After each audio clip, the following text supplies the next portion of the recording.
All right. Well, welcome everyone to the genre storytelling series. We're in our fourth year. We have about 3 months left. And for those of you who don't know much about this, every month, starting in August, we have a new genre that changes monthly. So in August, we start with personal stories, September to folk tales, October, spooky, scary stories, so forth and so on, all the way through sacred stories, stories of love. And tonight is a very exciting night because we've combined a couple together. We've got myths, fables, fairy tales, and what's the last one? Fantasy. So we have six storytellers that are going to entertain you tonight and intrigue you with their interesting stories. And they're from all over the country. Our first storyteller is Jill Vanderwhite, and she has never told with us before. And this is her first time telling a story.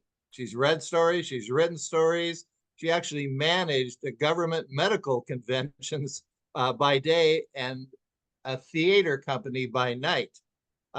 She has read stories in person in Los Angeles at the Institute of Musical Traditions, where she met the amazing storyteller Barbara Clark. And that got her interested in this whole process. And so the Story Masters of Los Angeles has nominated her to be our storyteller for tonight. So she's an actor, and right now she's in Washington, D.C. So please welcome Jill Vanderwhite. Good evening. Once upon a time, well, actually, it was a few years after the turn of this millennium, there was a fairy princess named Duvatella. She wasn't really a fairy princess. She was instead a sickly, skinny, middle-aged, middle-class, middle manager in an office building. But for Duvatella's sake, let's call her office a castle. And Duvatella had powers. She just didn't know it yet. Duvatella wanted to be something more than a middle manager at the castle. She was dramatic with a capital D. And she loved to sing and dance and perform. She said to herself, for years, I've taken whatever acting roles I could get, but now I want to make a little more money and have more control over the acting that I do. But Duvatella had a special problem. Lately, she had been very sick. Duvatella cried, I've been going back and forth to apothecaries, but no one can tell me why I become ill every time I eat. I've lost 20% of my weight. As a castle middle manager, Duvatella was very good with numbers and percentages. I can't sleep at night because every hour I have to stumble off to the little fairy princess's room and get sick again. And then I have to commute in the morning back to the castle. And I toil all day long. A new ailment had joined her other problems. Since losing so much weight, Duvatella was prone to stiff and aching bones. Now it was her back. Oh, it's always been so strong, but now it hurts all the time. I need a fairy godmother, Duvatella cried. But there were no fairy godmothers currently available. Duvatella had lots of supportive, wonderful friends. But these friends didn't have the magical powers to overcome her problems. So at midnight, on the last night of the year, Duvatella found herself in a tavern surrounded by villagers kissing and reveling as the new year began. She stared at an old red glass candle holder. the kind with a stretchy plastic web around it. Maybe you've seen these before. The light of the candle within flickered and drew her attention. She gazed at the light, and everything around her seemed to disappear. Now, being a castle middle manager, Duvatella always had a quill nearby for taking notes. Without averting her eyes from the candle, she reached into her pouch and pulled out the quill, and then she placed the point of the quill on a napkin that was underneath her empty drinking vessel. She placed the point of the quill on the napkin and wrote at the top, GOALS. And then she wrote 1, 2, 3. Then she closed her eyes and she wrote a few words after each of the numbers, but she never, ever looked at it. Duvatella visualized, this is what she did. She visualized all of her problems while she gazed at the candlelight. And then she asked the universe to grant her 3 wishes for the coming year. She wrote down those wishes, and then she folded up the napkin once, then twice, and then 3 times, and pushed it into the far recesses of her money purse, behind her castle key card and the other sundry items that had been wedged in there before. Duvatella never looked at the words on the napkin, not even once. Many months passed. It was now winter, and at the Christmas feast, Duvatella received a new wallet as a gift from her lady mother. On the night of the New Year's Eve ball, Duvatella dumped her old money purse onto her ancient, sagging bed and began to transfer the items from inside it to the new wallet. She moved the money and coins, and she slid the castle key card into the new wallet, and then she discarded some of the items that she found behind it. Is this a gum wrapper? I don't even chew gum. What am I doing with this? She tossed it. Oh, and here's a button that goes to that tunic that I donated to the paupers who came to my door last fall. She tossed that. Oh, now what's this? A business card from the village realty? Oh, come now. And she threw that out.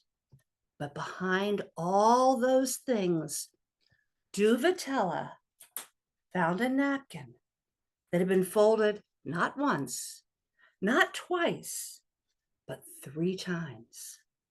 She unfolded it and read the word goals, and then number 1. Number 1 was, I want to have my own theater company. She chuckled to herself because, sure enough, Duvatella now had a theater company. A young wizard she knew had called her that past spring and asked her to help him start a new company, a traveling troupe of actors. It had been a massive learning experience with all sorts of challenges that Duvatella never envisioned, but she was now the troupe's financial manager. Still a middle manager, but she now had full control over the roles that she played. Number 2 was, I want to regain my weight. Duvatella's jaw dropped as she read this wish. During the summer, she had finally found an alchemist who diagnosed her eating problems, gave her a special diet, and cured her. She had gained back 100% of her weight, and she had never felt better in her life. She started to read number 3, but then she heard a knock on the door. There was a messenger with a missive from the realm of IKEA. Gracious lady, we are delighted to inform you that your recent purchase is currently on its way and should be delivered within one turn of the hourglass. Duvatella thought, this must be my new mattress that I ordered. She thanked the messenger and then went back to reading the napkin. She read number 3. I want my back to feel better. Oh, my stars, she thought. The new mattress on her ancient bed was what she needed to fix her back. Duvatella gasped.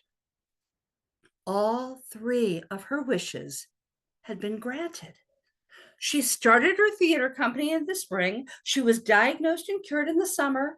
And now her back would feel better because of the new mattress that was on its way to be delivered on the 31st of December, exactly 1 year from the time that she had written down her wishes. That's when Duvatella realized that she had powers. She wasn't a princess or a fairy or a witch, but she had conjured these things and made them happen. I concentrated on what I needed. I clearly stated what I wanted, and then I left it up to my subconscious and the universe to help me make my wishes come true. Dear friends, that's the end of the story, but there is an epilogue. Duvatella continues to make annual New Year's resolutions. Some wishes turn out as she wants, some wishes surprise her in a way that she never dreamed of, and some wishes just never do come true. But Duvatella has learned that it's up to her and her powers to have the life she wants. Yeah. Fantastic. Boy, your first time teller, you wouldn't imagine that. That was an amazing story. And I think I'm not going to call you Jill. I'm just going to call you Duvatella. There's a modern fairy tale for you. You're so expressive and so much great energy. Um, really appreciate that. And we definitely hope to hear you more in the storytelling circuit. And one other thing, this is for everybody that comes on here tonight. We have around 20 story swap groups in California, and most all of them have a monthly Zoom gathering. Some are in person, but if it's in person, it's a hybrid. So people can come to these swap groups and be nominated, like our next storyteller here, Marjorie Gogate. Am I saying this correctly? And she's coming to us right now from Mumbai, India. So it's morning time over there. And she is That's right. a fairly new storyteller also. She has been telling stories for the last 2, 3 years. And she got involved with storytelling through this organization run by Eric Miller, who puts on the International Storytelling Festival out of Mumbai, right? Isn't it? And He's in Chennai, but yes, you can tell Chennai. from all over India. Yes. And And it, abroad. Yes. and I've told there, and that's where I've met some really great storytellers and heard Manjeri again. She's just an amazing teller. And I know Vicky's told over there, and I think maybe some That's other people here. And so that's in February every year. that's right. Yes. It's every Weekends in February. All weekends. Yes, every weekend. And there's workshops. I think there were something like 105 workshops you could attend, Yes. and 130 storytellers you could hear, and it's all recorded. You can go back to it. And that's where Manjeri has really learned a lot and got to practice storytelling. And she got involved with the Contra Costa story tail spinners. And they nominated her to be their representative tonight. And Manjeri really enjoys telling folk tales, myths, and fables. And tonight she's going to tell us a mythological story about the goddess Tulsi. So please welcome Manjari Gilgat. Thank you, Ed. Hello, everyone. Jai Devi, Mahishasuramatali, Survara Ishwara Varde, Tarika Sanjivani, Jai Devi. Invoke the goddess within you, because today I'm going to be telling about another goddess, Goddess Tulsi. What is the story of this goddess? Goddess Tulsi, the courtyard goddess. Jalandhara was born out of a spark which fell into the water from the third eye of Lord Shiva. And since he's born out of water, he's called Jalandhara. Jal means water. He grew up to be a very powerful demon king, and Lord Brahma had given him the boon of immortality. His wife, Vrunda, who was the daughter of King Kalnemi, was not only beautiful but very intelligent and a big devotee of Lord Vishnu. And her chastity gave him immortality.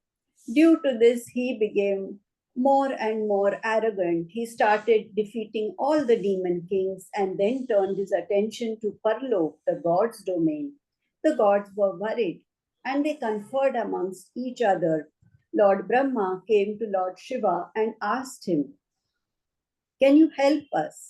But Lord Shiva said, "No, he's a part of me. I cannot help you. But you go to Lord Vishnu. Maybe he'll be able to help you." But Lord Vishnu was a bit hesitant because Vrinda was such a big devotee of his. But seeing the plight of the gods, he relented.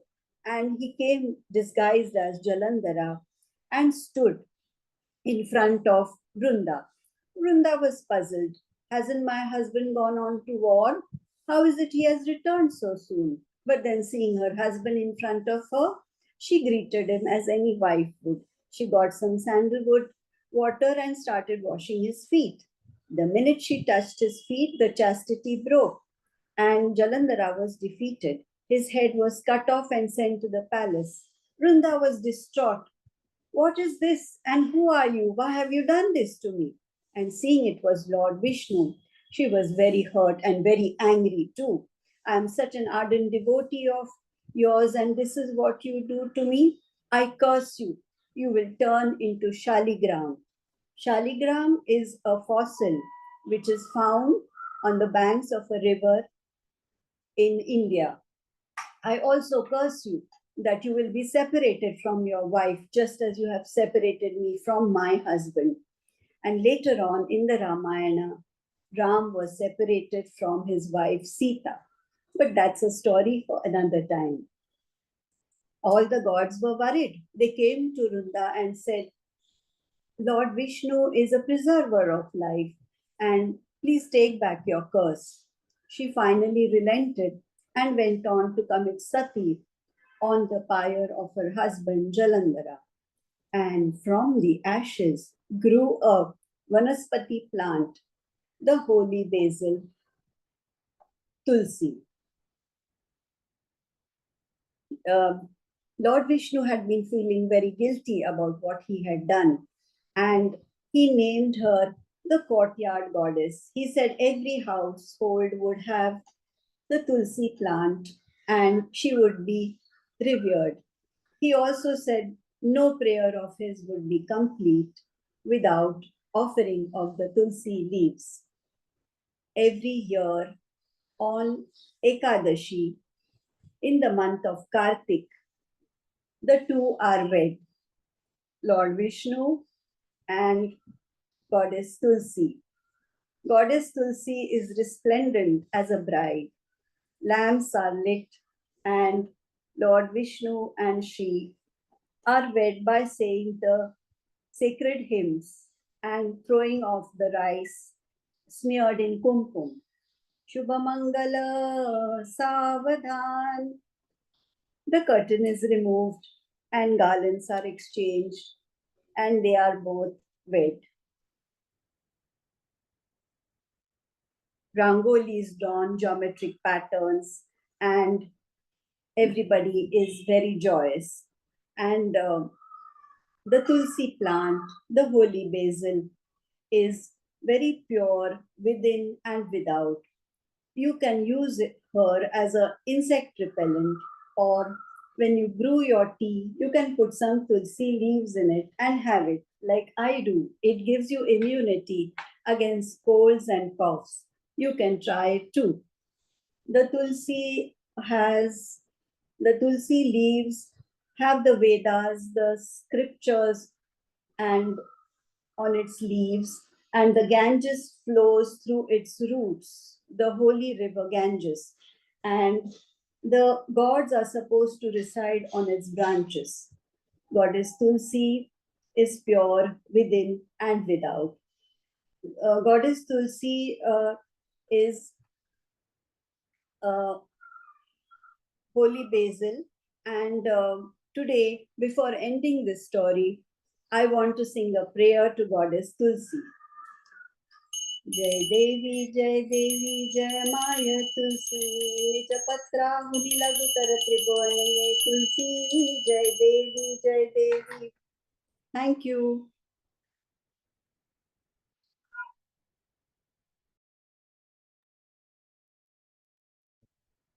All right. Thank you, Manjiri. Hearing stories from different cultures and mythologies is always fascinating to me. And I like your props there, statue. And one of the things that intrigues me a lot about the storytellers that I've heard from India on some of our different programs is the use of props and the bells and the traditions and the singing that goes in there. And I think that adds a lot to storytelling. So thank you so much for that. All right. Our next storyteller is internationally famous, Cooper. He is a guest teller from Colorado, and he has a program called Stories with Spirit. I don't know exactly how many years it's been going. How long has that been going on? So Stories with Spirit is my collaboration with the teller Rachel Ann Harding. It's our business. And then we together produce a series called Fairytale Variations. So Stories with Spirit is now 9.5 years old. And we've been doing our first Fairytale Variations was November of 2020. Nice.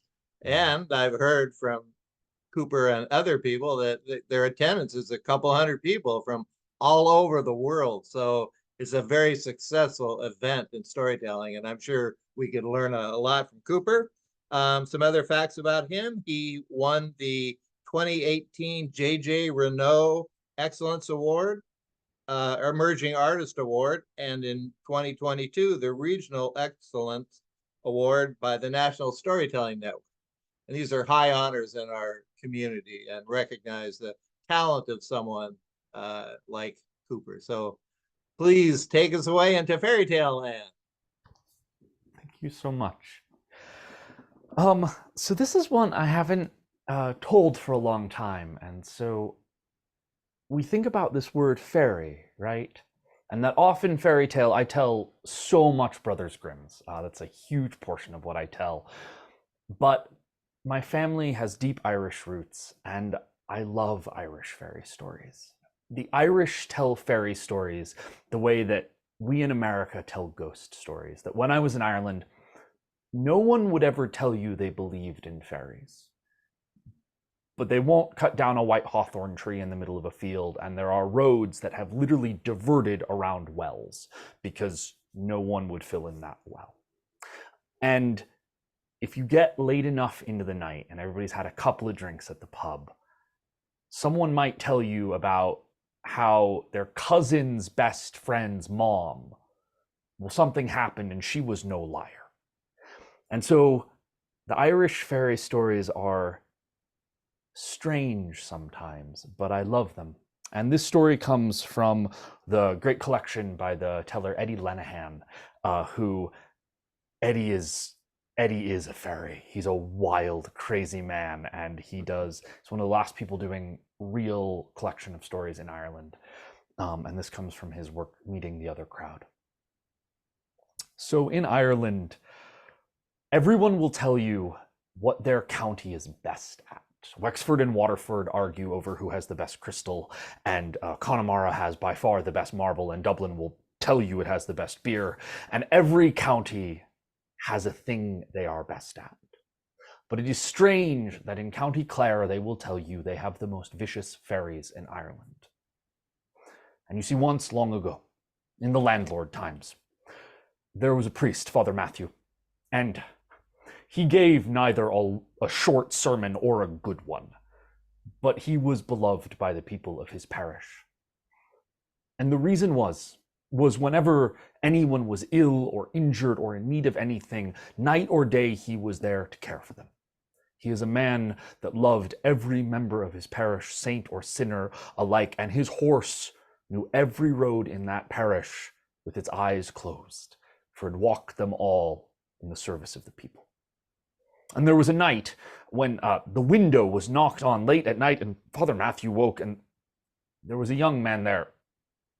Father, he's dying. I've seen him 4 times this week. For real, Father. He's called for you again. The boy ran off into the dark, and Father Matthew picked himself up out of his bed. He'd been to old Seamus's house 4 times that week. The old man was close to death. He knocked on the door of the curate, the younger priest, and bade him tackle the horse to the cart, and he gathered the things he would need, his bag with his book, his oil, the holy water. And when all was gathered and the horse was hitched to the cart, they climbed aboard, but it was late. And the 2 men, their heads began to nod on their shoulders, for the horse, it knew its way right enough. And down they went out of Crusheen, down Tula Road. And then they felt the horse shy and sheer, and Father Matthew was a good horseman, and he calmed the horse, and they were on that road there. The trees grown up both sides around that it was almost a tunnel of darkness. And there, silhouetted against the moonlight in the middle of the road, was a man wrapped in a cloak. They could not see his face, and the 2 men looked back and forth. Highwayman, a robber, was not unknown in those days, but the man had no weapon and made no challenge to them, and they watched his shadow as from underneath one arm the man produced a fiddle, and from the other a bow, and he began to play such a mournful tune that the 2 priests felt tears began to run down their cheeks. And then the man turned and began to walk slowly, stately even, before the cart.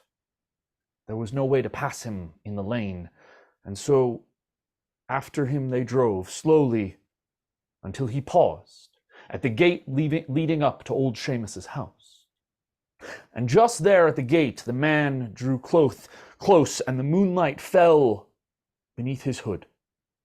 And what the 2 priests saw there was a face, old, yellow, withered with time, like an apple left out too long and dried, a face that had seen ages. And he drew close, and the 2 men scooted as far as they could away from the cart. Father, I have a question, a task I would ask of you. Well, if it is not anything unholy or unlawful, ask it. It is simple, Father. I have a question for the dying man above that I wish you to ask for me. Very well. Ask him. Ask him, Father, what will happen to the good people on the day of judgment. Now, the good people, by which he meant the fairies, for to use the word fairy is to draw their attention, so they are called the good folk, or the kindly ones, or the other crowd. Father Matthew nodded, and the curate got down to open the gate, and up the lane they went. And there the curate saw to the horse, and Father Matthew pushed his way into Seamus's house, where his children and his grandchildren and his neighbors sat there, for that was the tradition there if any work needed to be done in the household of a dying person, and to drink his whiskey. And the wife of the house, she was so happy to see Father. Father, he's I think it is time. And she showed him into that room where he had been before. And there lay Seamus, a green-gray pallor to his cheek. And Father Matthew knew it was close. And he knelt there. He put his ear to Seamus's mouth. He heard the labored breath. He offered him confession, and what passed between them, that is not for me to say. Then he took out his holy water. He took out his oil. He read the prayers. And just as he was closing his book, the woman of the house, hearing the quiet, pushed open the door, and then soon the whole room was filled with family and friends, seeing to the dying man a glass of whiskey pressed into the priest's hands, and he drank and was sociable, and then the curate gave him an elbow. "Father, we've mass in the morning." And so the two men, a little tipsy, made their way out of the door, and they saw there, still at the bottom of that lane, that cloaked man standing. Father Matthew rolled his shoulders back. He pushed his way back inside. "Did you forget something, Father?" He made his way back to that back room. He shut the door, making sure they were alone, and he knelt by Seamus's bed. "I don't know if you can hear me, but please, I have a question for you. What's to happen to the good folk on the day of judgment?" And no sooner had he spoken those words, but that dying man sat bolt upright in bed, his eyes open and clear, grabbing the father's head. Father, wasn't I just thinking the same thing myself? Would you tell me, Seamus? Would you tell me? What I was thinking, Father, was that if one drop of red blood is found in the veins of the good folk, then on the day of judgment they will see the face of God. And with those words, he fell back in his bed, and his eyes closed, and his breath ceased. And he was gone. And Father Matthew once more prayed over the man. Then he made his way back outside where the curate had hitched the horse to the trap. He climbed in. What'd he say? I don't know. And they made their way down to the end of that lane, where the man in the cloak stepped forward. "Do you have the answer to my question, Father?" I do. I don't know if it means anything. Tell me what he said."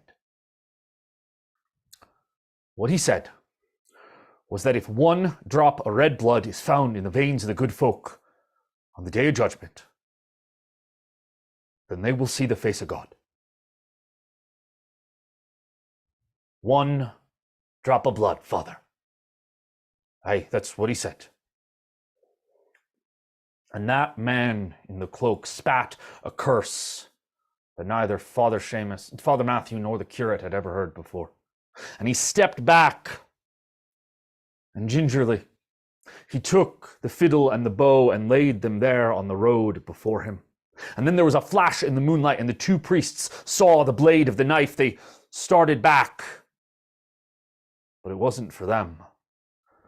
That man rolled up the sleeve of his coat, and then before their eyes began to cut there on the skin of his arm, but he did not flinch.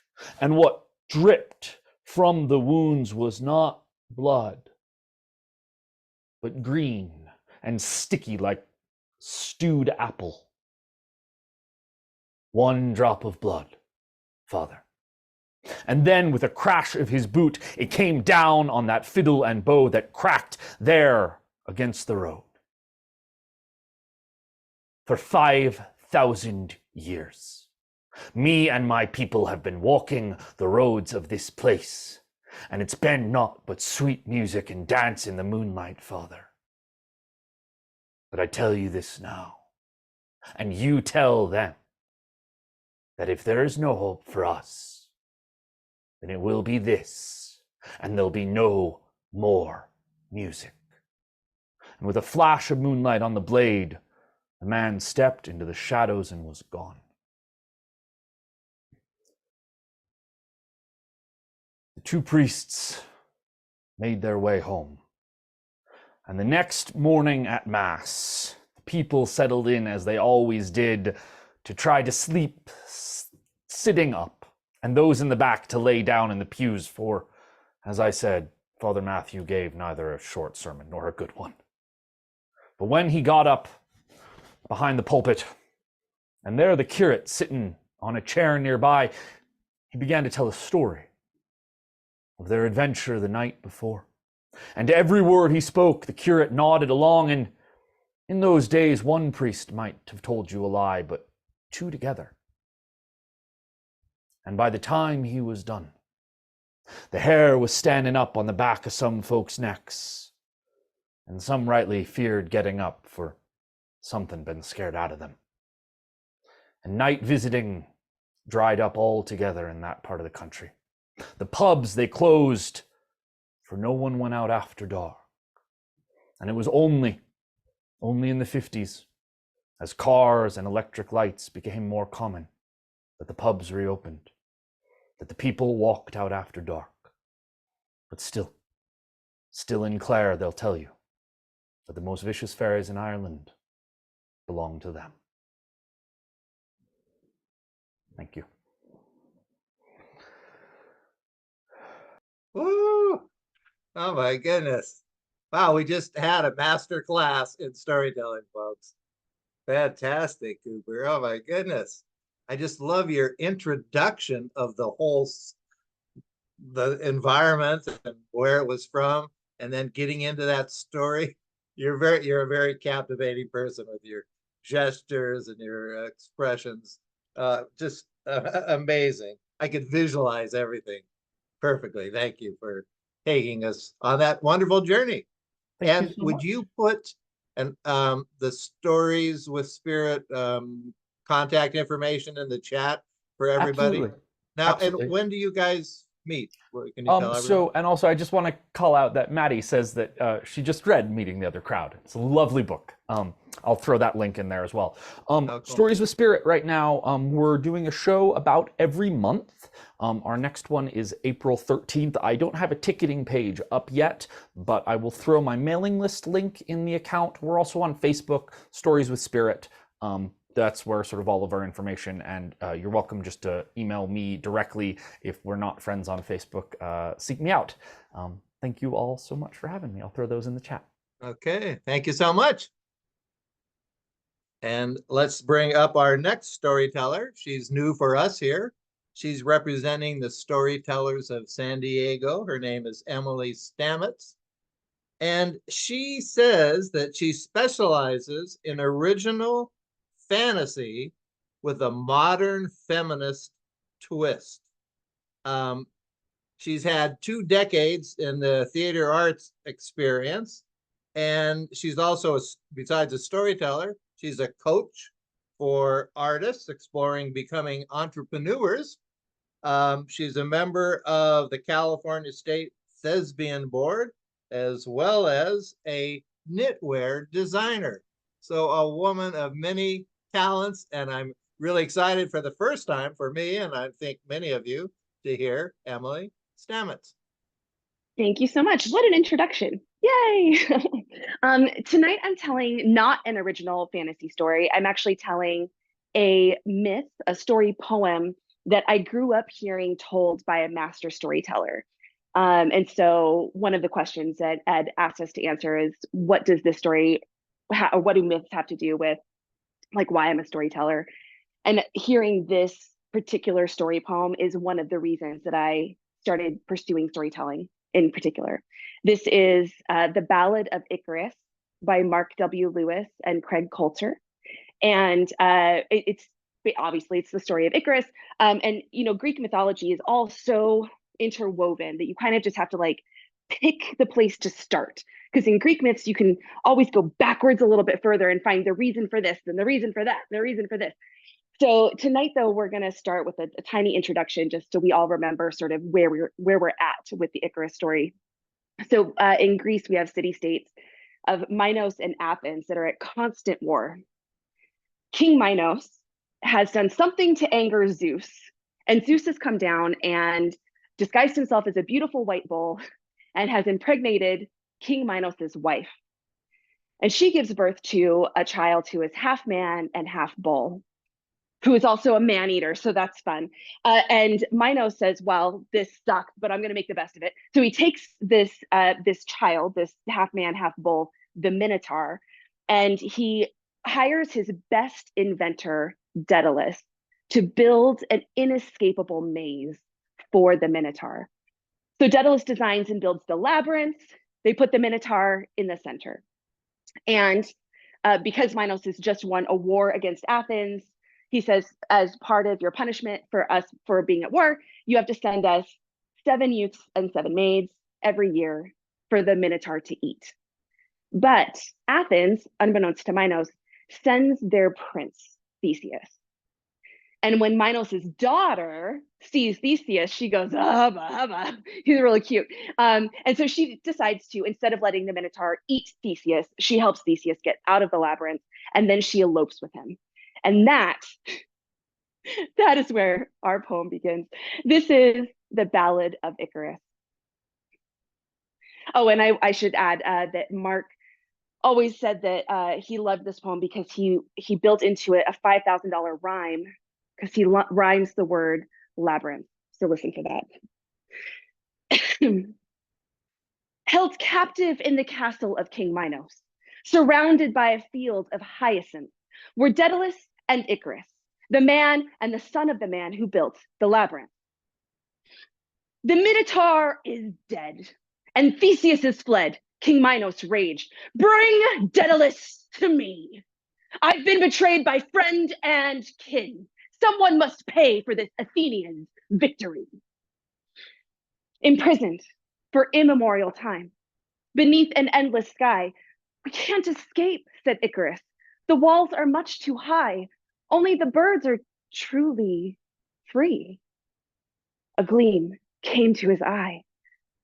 'Tis madness for us to dream of flight. 'Tis folly not to try. So beeswax and feathers, leather thongs and strings, hour passed through hour as they toiled within the tower until they had constructed 2 pairs of fragile wings. Now, before we leave this prison tower to tread upon the god's own sky, a word of warning would I give. Fly not too low, fly not too high. The moment we trade earth for air, you'll feel the wind fulfill your wings. Beware the ocean's misty grasp. The waves reach up and moisture clings, and leaden feathered you will fall. My son, take heed and shun these things. Yet, far above the ocean's threat, a danger worse. Beware the sun. Our wings so fragile will not hold. The heat will cause the wax to run, my son. Don't go near the sun, don't go near the sun. Don't go near the sun, you're bound to fall. Don't go near the sun, don't go near the sun. Don't go near the sun, you'll lose it all.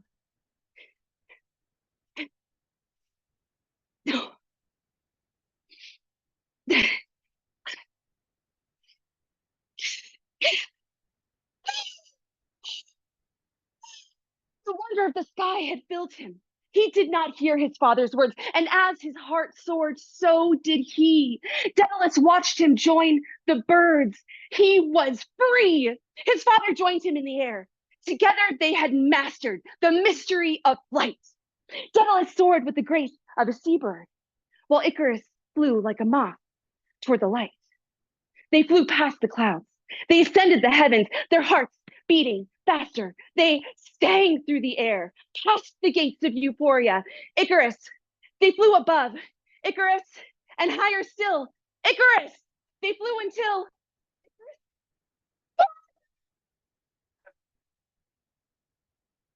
He watched him fall, like a butterfly, wingless, like a puppet cut stringless. He watched him fall. Daedalus flew to the place on the water, shed tears on his only son's grave, marked only by feathers blowing over the waters and islands of beeswax afloat on the waves.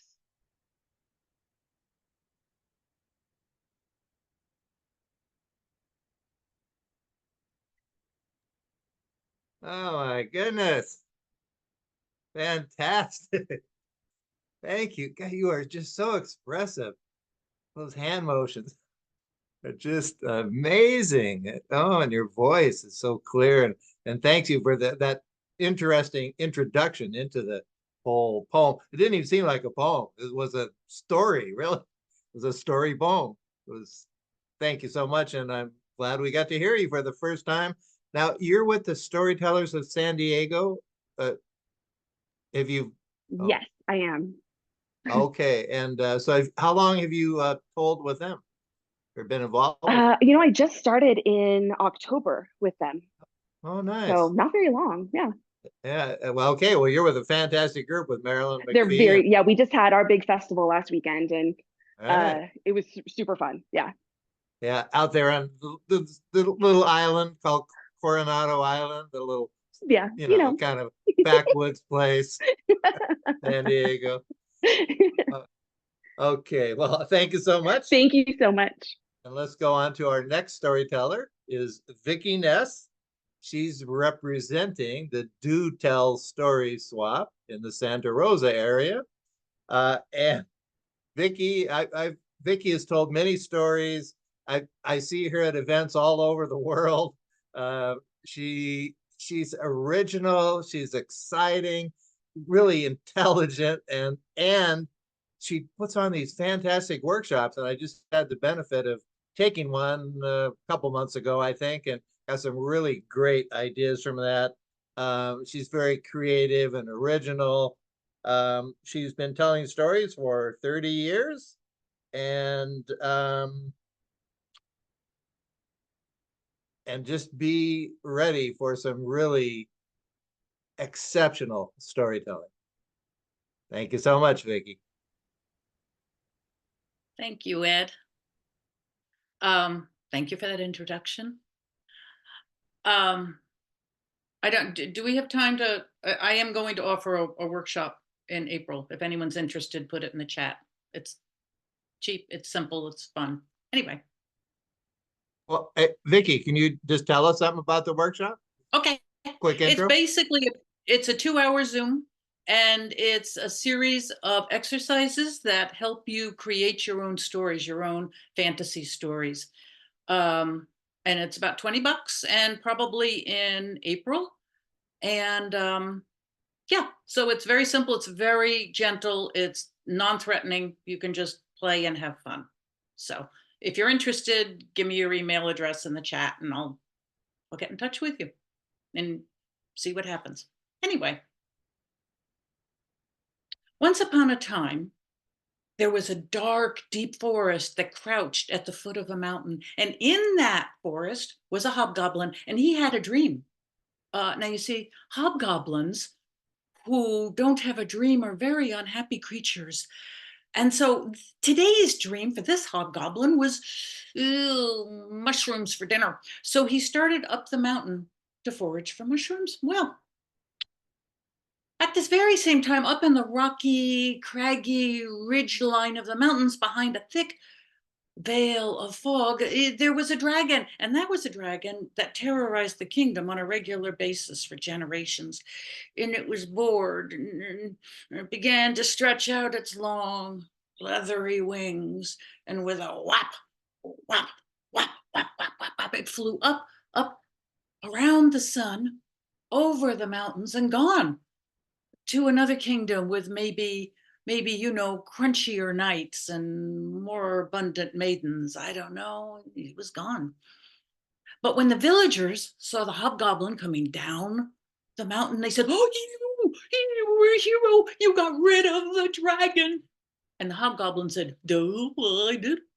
And the peasants went and told the nobleman, and the nobleman told the king, and the king made good on his promise that whoever rid the kingdom of the dragon could have his daughter's hand in marriage. Boom. Oh my goodness, the hobgoblin's mind just exploded with dreams like Roman candles and sparklers. I'm gonna marry a princess, I'm gonna marry a princess, I'm gonna marry a princess, oh boy, oh boy, oh boy, oh boy. Down the long road he went to the dark, forbidding castle at the end of the road. Well, along the way, there was a place of boulders, as they call it, and it's where big rocks had come down from an avalanche years ago, and there were scrubby trees and big rocks, and passers-by were obligated to stop and pick their way around the boulders and then continue on their way. Well, Hobgoblin was right at the boulders when all of a sudden there was a rustle and a rumble and a roar, and out came an enormous she-bear who rose up on her hind legs and looked down at him hungrily. You see, it was autumn, and bears are really hungry in autumn because they've got a long winter ahead of them, and this Hobgoblin looked really good. So she put her nose down to snuffle at him. And the longer she looked, the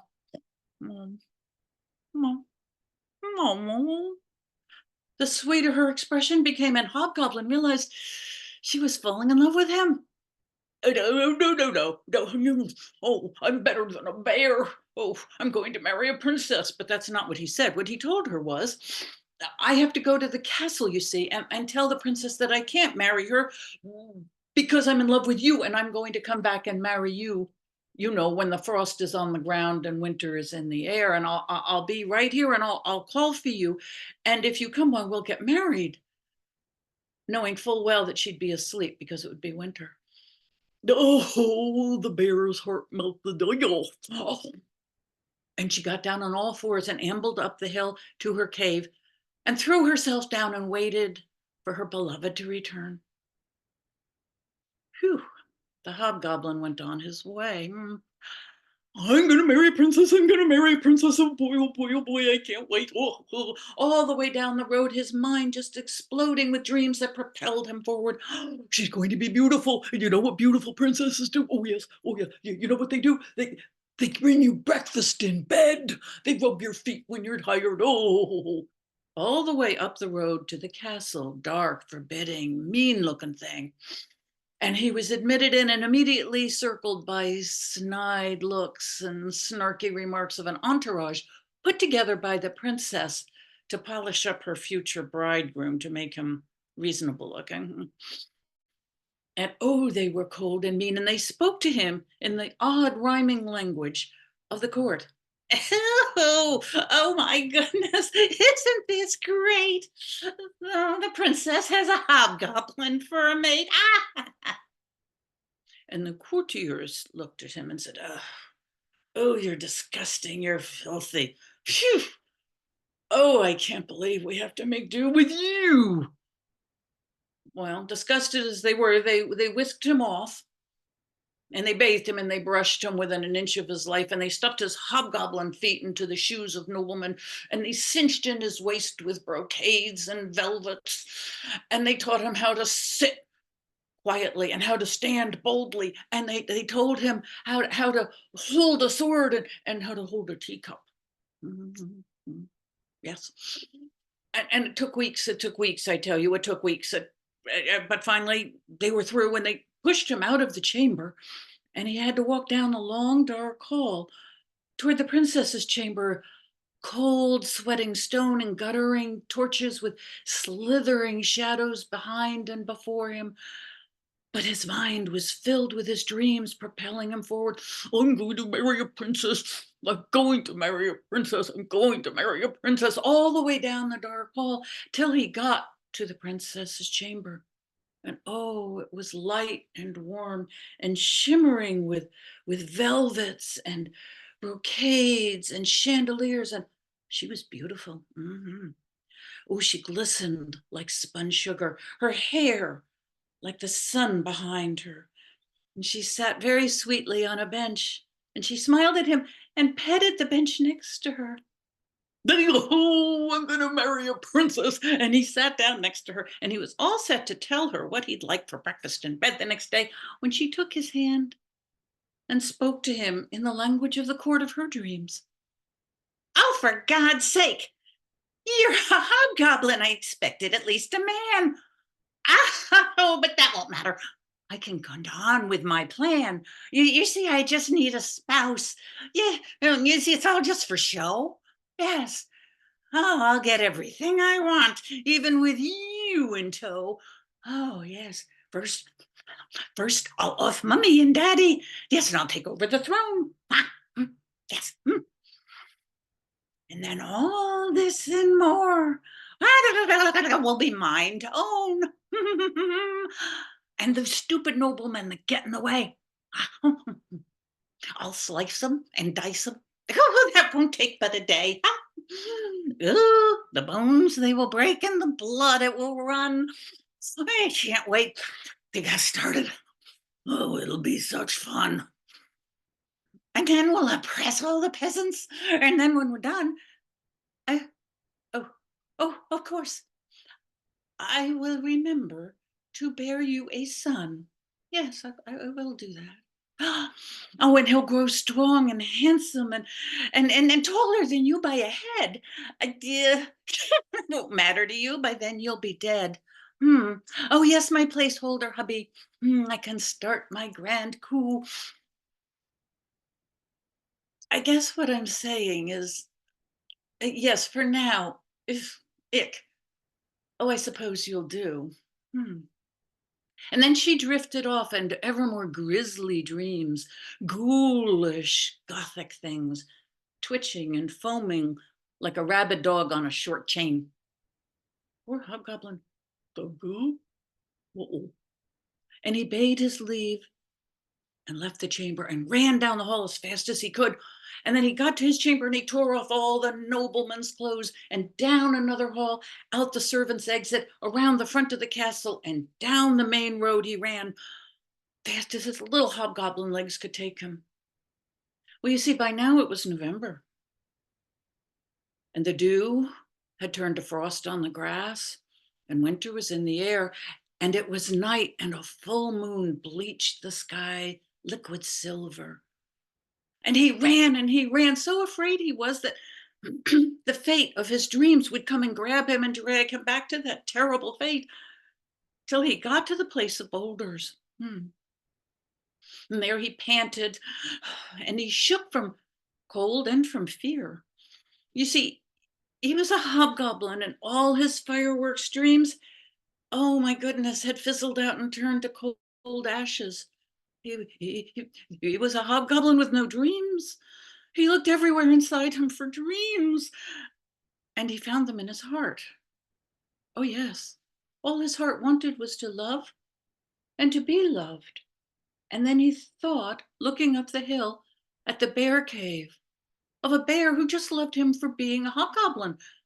And coming out from that cave, yes, it was her, snoring with the regularity of a foghorn. Oh, bear, he called out, bear. But according to his very cynical prediction, she slept on. Oh, I did this to myself. I am not better than a bear. Please, bear, will you marry me? And just at that moment, she turned over on her side with a which Hobgoblin took to mean, yes, I'll marry you. So he climbed over the boulders and up into her lair and threw himself against her warm belly. And in her sleep, she put a huge paw over him, warming the outside of him with her love and warming the inside of him with the dreams of his heart. Oh, and a happy hobgoblin it was that drifted off into a long winter night's sleep. But he was heard to murmur before he slept, "Duh, I can't wait. I'm going to marry a bear. Oh boy."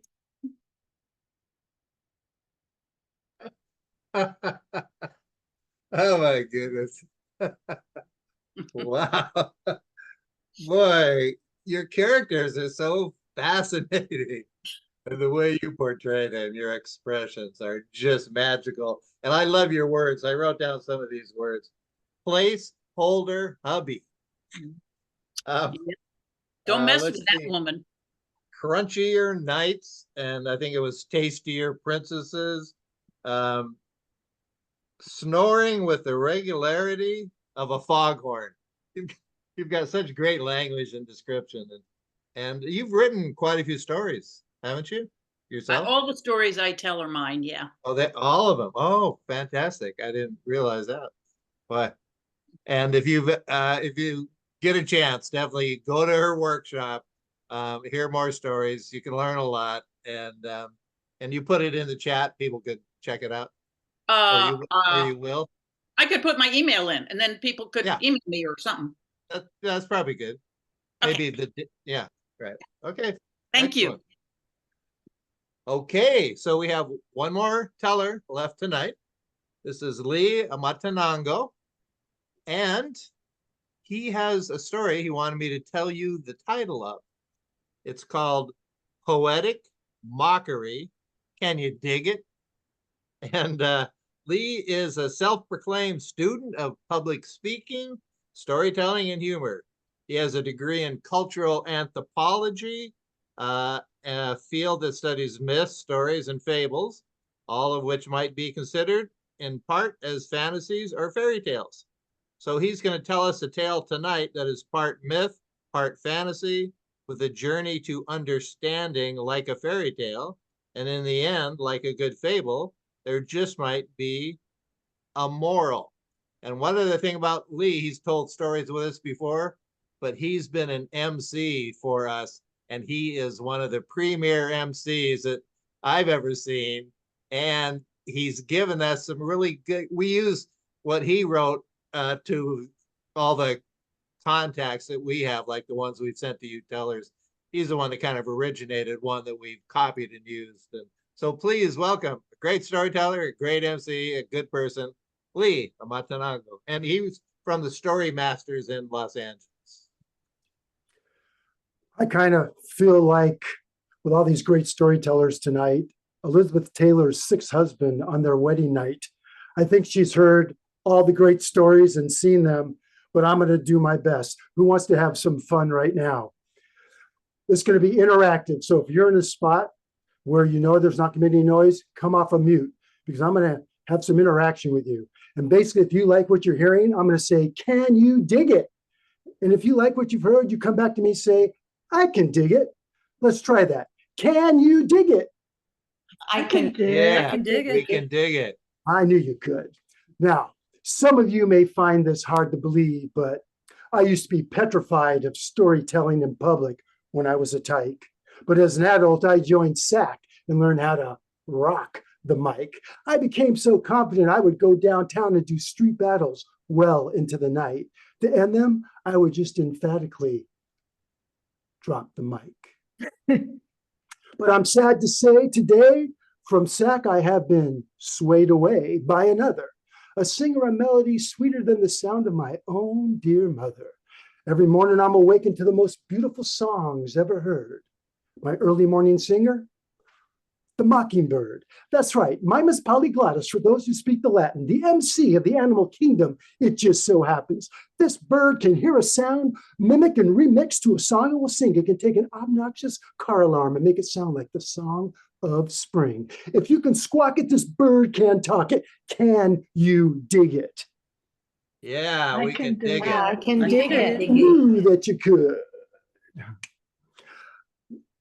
I have a plan, man. I'm going to go around and capture mockingbirds. That's right. I'm going to drive from town to town, capturing birds so I can capture their sound. Not one bird will I miss. You are all witnesses. I am on this.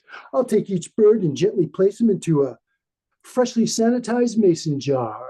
I'll take a hammer and nails and poke holes in the top so my birds don't go stale. This will be my version of a Molotov cocktail. Check that. Mockingbird cocktail. We'll call this MC for short. Now, I told you this bird was the MC, did I not? In order to spread my birds so they can spread their words, I'm going to drop into my daddy's drop top caddy, the one with that expansive back seat, packed with 23 brown paper bags from QFC, filled to the brim with my MCs. And I will drive from town to town, releasing my birds so they can release their sounds. And when all their songs are sung and all my birds are gone and done, I'm going to feel bad, and then I'm going to feel sad. I'm going to drive into a neighborhood that's got nada, and I'm going to grab a mockingbird. And then I'm going to drive into a neighborhood that's got a lotta, and I'm going to let that bird go just to hear the sound. Up goes the bird, out comes the words. Bonito, bonito, donde está, mijo, ven aquí, oh. I'm going to be known as the Johnny Appleseed of sound. Can you dig it? Oh, yeah. I can dig it. I knew that you Yes. could. Next, I'm going to drive down to Koreatown and hear an ESL class sing. It's raining, it's pouring. I'm going to jump on a late night downtown Seattle bus and capture an old man snoring. I'm going to catch your ex-lover telling another good morning. Oh, you can laugh in the back, but as a matter of fact, I'm going to capture all of your mornings, and I do not care how you make them. Aloha, konnichiwa, assalamu alaikum. I am going to capture every word ever said. I'll get the new mother tucking her sweet child into bed. Hush, little baby, don't say a word. Wait for the man with the mockingbird. And if that mockingbird don't sing, no car alarm will sound like the song of spring. Hey, little buddy, what's release your word, little bird. What? You thought I was going to let a mockingbird drop dead right in the middle of this beautiful poem? You think I'm nuts? That's not going to garner a grin. And as Hapa Lee so eloquently taught us, to kill a mockingbird is a sin. Now, here we are having to deal with this mockingbird revolution. They figure if they can find the guy who started it, they could bring about a resolution. The anchor man on the evening news is going to give us an update on the crisis. Some a-hole at the watering hole is going to ask what brand the ice is. And there's a lady down at the post office who is the definition of what nice is. And she's going to bring about a whole new meaning to going postal. And her nice movement is going to spread from coastal to coastal. In order to get to the bottom of this mockingbird madness, they're going to send out the fancy news crews with the on-the-scene reporters doing the interviews. They're going to talk to the downtown gurus and the uptown snobs, new age preachers and the teachers and the doctors that do the nose jobs. They're going to talk to poets, electricians, bartenders, politicians, the cool cats, the red rats, and even the 1980s Brat Pack, if you can believe that. But they won't be talking to the original Rat Pack because, well, they're all dead.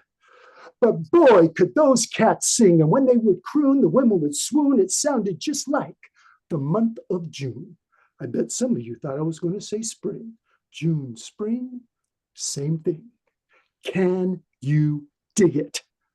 Yeah. Dig it. I knew that you could, but here we are, gathered in this place, having to deal with this mockingbird cacophony.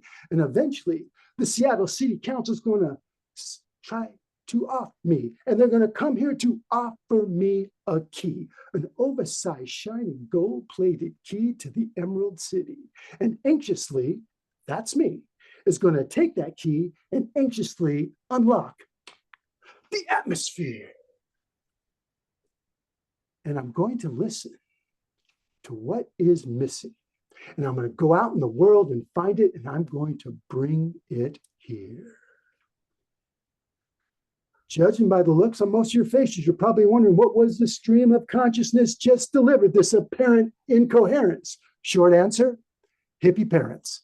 That's right. I used to wear mini skirts and go-go boots. Can you dig it? I Yeah. can dig it. Hey, take it easy. That's my mama you're talking about.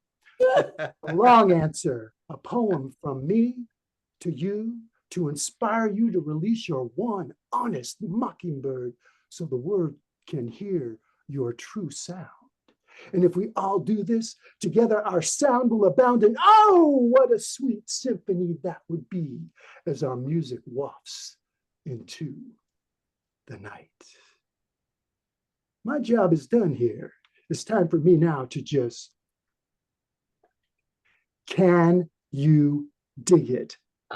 Yes, we Good. can. I do can it. dig it. Can I dig it. always knew that you could. Back to you, Ed. Yeah. All right. Woohoo! And I can definitely dig it. And in fact, I'm going to be up in Seattle, probably with you and everyone else here when we go to the National Storytelling Festival, July 7th through the 11th, right outside of Seattle in the Federal Way area. So I hope all of you can attend that, but we can dig it up there because there's going to be a lot of cool things going on in Seattle, let me tell you. All right. Well, thank everyone for such a great, fantastic evening. Lee, do you have anything that you want to add you want to tell us about that's going on with you, or anything you want to talk about? So what I do is I do Chautauquas. I don't know if you're familiar with the Chautauqua style storytelling. I do historical characters, and the two that I do is J. Robert Oppenheimer. And I'm so sad that movie came out because I've been doing him for 12 years. But Oh, no. there's just incredible stories. Anybody who studied science, you're going to find all the people you read in your physics and chemistry books were at Los Alamos or somehow involved with the Manhattan Project. Einstein wrote the letter to FDR that started it all off. So I do that whole story where I bring the personal stories of everybody to life in there. And then the second part is they can ask the historical person questions. And that's where you really have to do your homework. I did about 3.5, 4 years of studying before I actually did him, because I had to know his biography. I had to know World War II. I went and pulled out my old college chemistry book and went over the quantum physics, but it's pretty cool. And then the third part of the Chautauqua is they can ask the portrayer any questions they want. So those are things I do. When I do one, I'll send some out so that people know. And where do you do this? I've done them a lot through Toastmasters. I've done them at schools.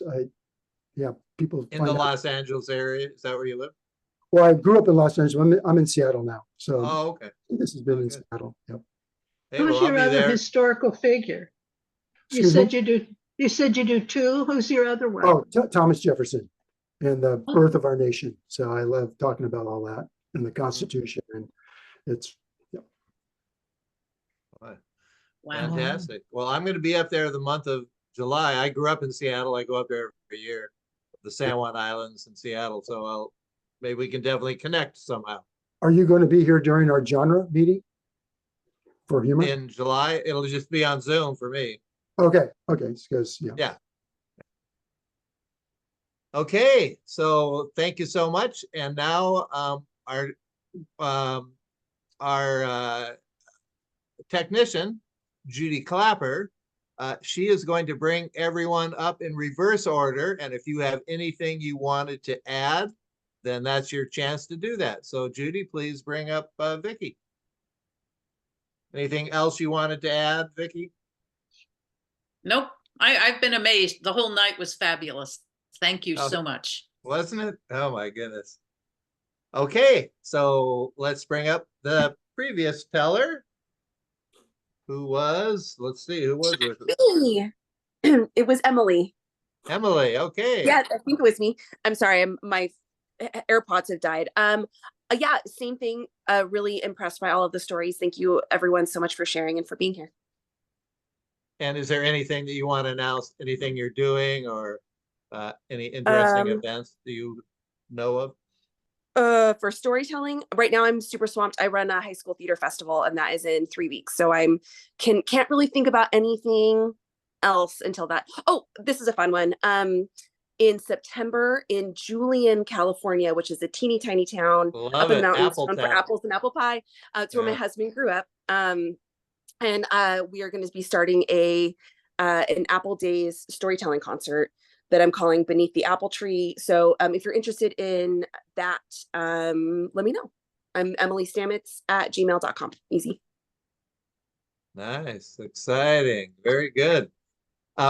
There's one thing I want, well, let's go to the next person, then I'll add in. Cooper, what would you like to tell us? I think I about? mentioned stuff that's coming up. My next Stories with Spirit show is April the 13th. It's Saturday nights, 6 p.m. Mountain Daylight Time. So 5 p.m. for those of you in California. I'll throw my email here in the chat if you're interested in getting in touch with me. This was so much Great. fun. Thank you for bringing me on. And I know I think I'm emceeing one of these genre nights coming up. Ed, we should talk about that.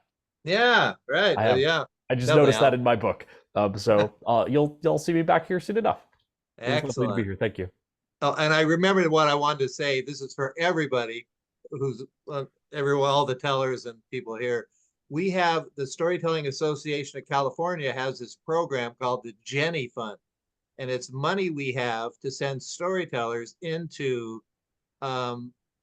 underserved schools in California. So some of you that won't affect, but if you know teachers that you can connect with it, and we've done a lot of things. I've done it a couple times with teachers. and we just ask them what they want. And sometimes we've just done performances. Sometimes we've gone in and done a month-long presentation. Emily, do you know what's going on in San Diego with that? I can mention it unless you know about it. Okay, I will. So uh, a really great puppeteer, I'm forgetting her name right now, but she Mindy is Donner. Maybe okay, I Mindy Donner. Thank you. She and somebody else from down there are going into the public schools, and they're going to do a whole puppet storytelling focus. And I'm not sure of the content, but we pay storytellers about $100 to go in and do, you know, for one time in. And some of the programs is a one-time thing. Sometimes it's goes on for a month or so. So it's called the Jenny Fund. It was started for a younger storyteller who was a teacher. It was before my time, so I don't know all the details, but she had passed away at an early age. And so they started a fund, there was donations, and we keep getting more donations, and we're using that. And it's a really fantastic program that we have. And it's so if any of you have any connections, you can let me know, or if you know Rupa Mohan, she's the chair of that. She's on our board. You can contact her. Okay, let's go to the next person. Manjari. Thank you for a lovely evening, and it was lovely listening to all the tellers. Thank you, Ed, and thank you all. So where are you going to tell a story next time, do you think? So next week I'll be telling again on the Contra Costa swap. And here in Mumbai also there are going to be a lot of storytelling sessions in schools. The theme being building bridges. So yeah, probably in the NGO where I used to teach, I'll be telling over there. Very nice. Excellent. Thank you. Okay. And our first teller for the first time with us, Jill. Well, thank you so much. I've really enjoyed hearing everyone's stories tonight because they were so varied and mostly all original. I really enjoyed that, and I appreciate the opportunity to speak tonight. And definitely we want to thank our technician. It's the first time she's done this for us. Her name's Judy Clapper, and she's off screen because she's late. She's back on the East Coast. She can mention something, but she's pajama bound. She's ready to go to sleep. So she's off screen, but can you tell us a little bit about yourself, what you've done there, Judy?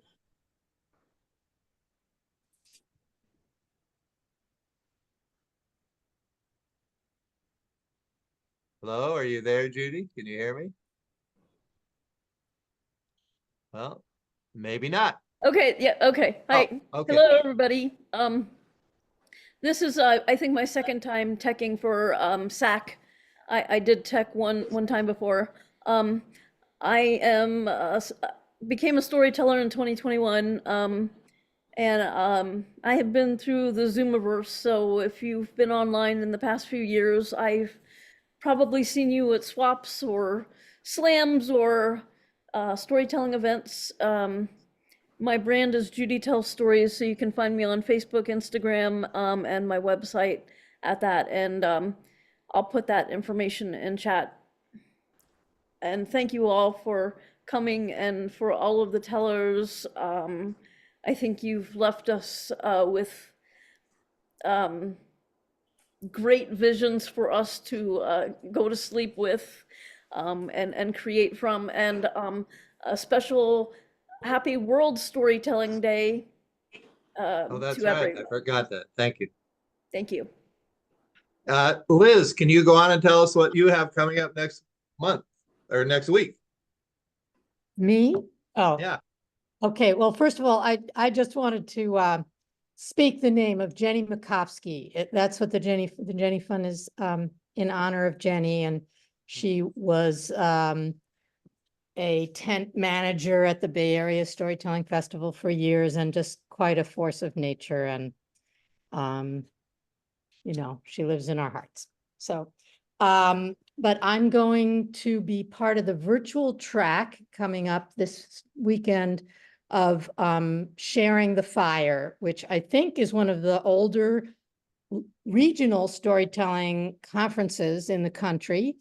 I've only gotten to go to it once in person, but it's just an awesome group of people, and it's put on by Nest, the Northeast Storytelling something. Storytellers, I think. Yeah, Northeast Northeast Storytellers. Storytellers, and they've been doing it for, I don't know, probably almost as long or as the National Storytelling Conference. And all kinds of other wonderful people are in the virtual track. So I think most of us are not able to be there in person, but my session, which is going to be this Saturday afternoon, is on on how people with dementia and memory loss can still be storytellers or become storytellers. That's a work. So you're doing a workshop. I'm doing a workshop, and there'll be, you know, workshops, keynote performances that you can watch virtually. And let me get the website, the link, and I'll put it in. So, And how about then, your, you know, just how about, when you, just like a lot of other very good. things, when you do the virtual, you get access to it for, I think, about 2 months to be. Right. And how about your event next Thursday? Oh, well, that's just my story swap. I'm co-host of Contra Costa Tail Spinners, but so are other people here. I'm sure, you know, other people's swaps are happening. So you can go on SAC's website and go to the swaps page and see all the different swaps. And I'll just extend an invitation. Anybody here, wherever you are, we would love to have you come tell a story at our swap. So we're the Contra Costa Tail Spinners, and we meet the 4th Thursday of every month in the evening. Nice. They have a really, really good mix of storytellers and story listeners.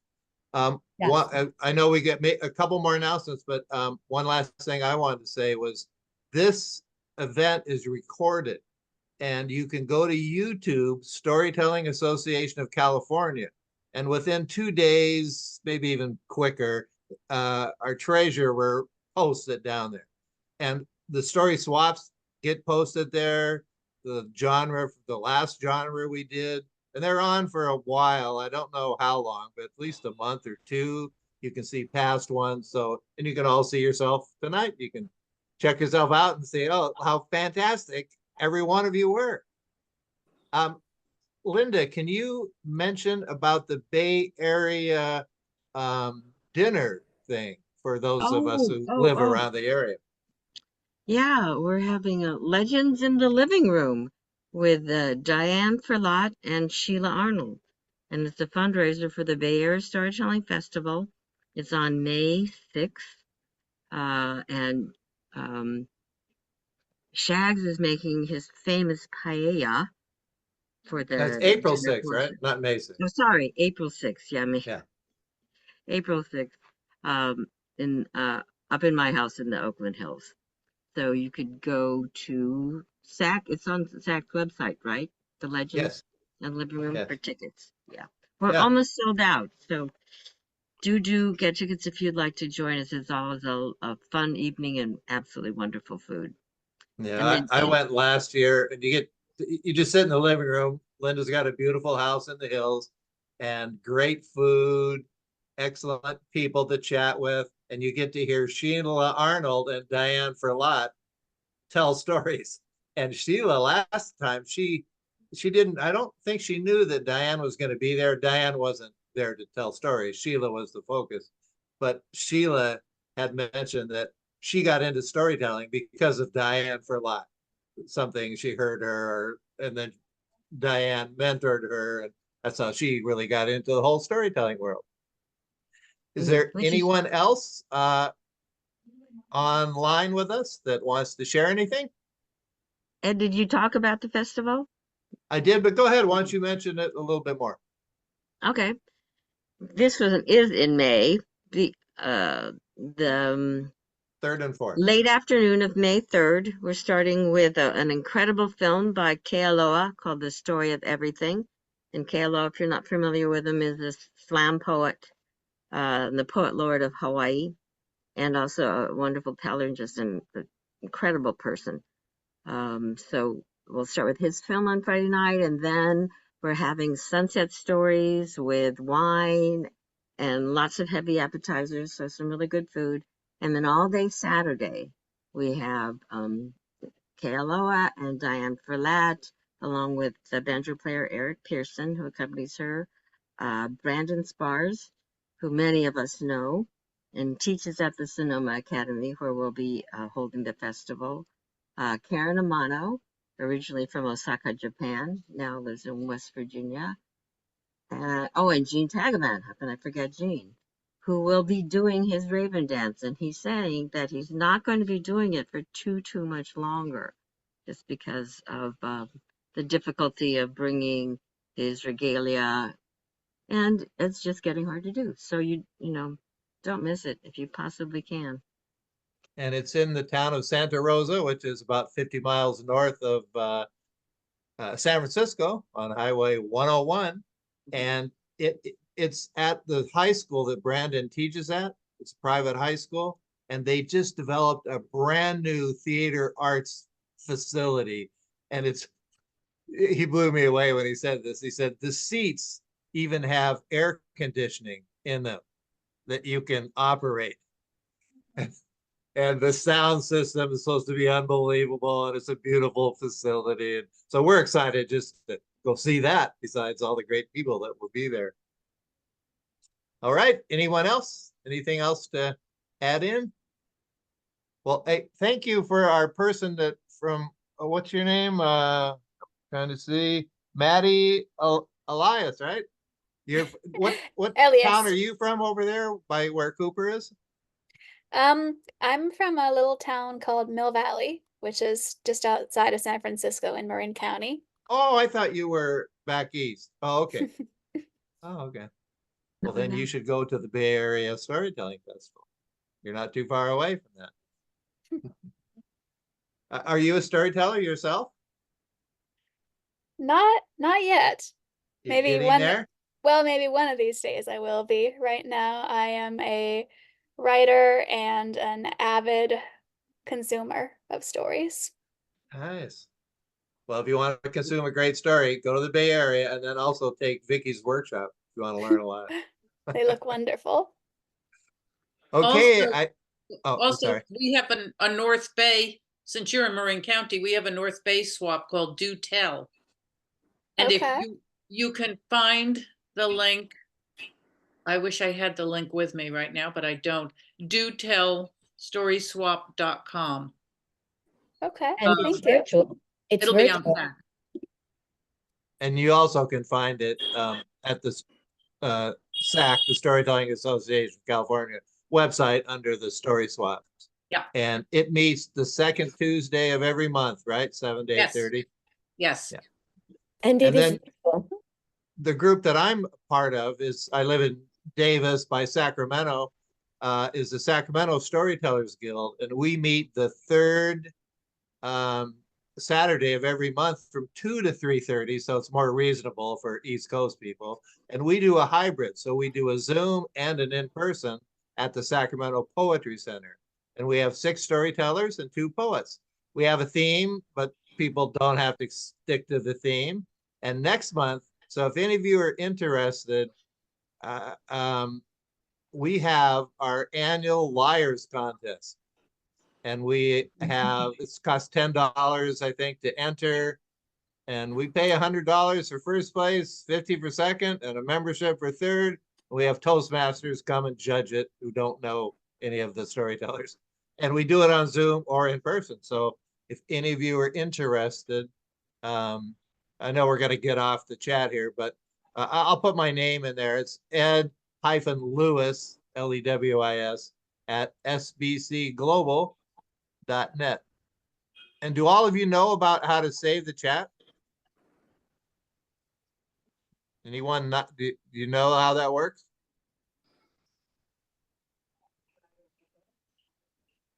I don't remember how it worked. The little dots. Can someone tell us? There are 3 dots at the bottom of your chat window, sort of in the middle of the bottom line of the chat window. If you click those, you'll get a pop-up that says Save Chat.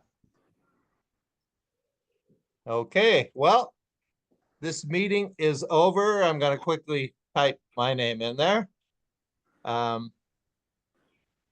thank you all for attending.